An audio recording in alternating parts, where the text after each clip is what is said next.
Check out my upcycled grand piano that I made a few years ago.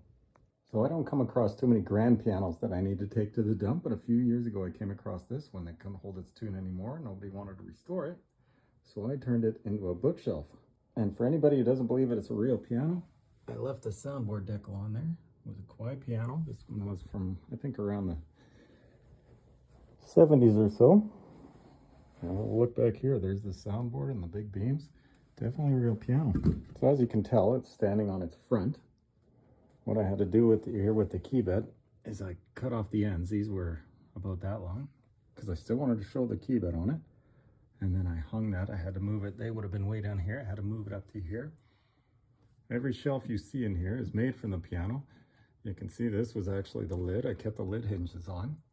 I wanted to keep a lot of the brass hardware. So there's those hinges there. I used the brass screws.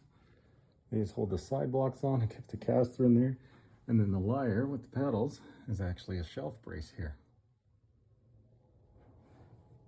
So it stands on what used to be the top of the legs. I spun them around so it had a nice stable stand for it.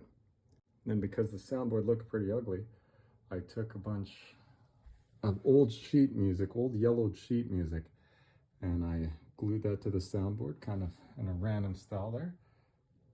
You could use this for a bookshelf or something like that, but I prefer to use it to display family pictures.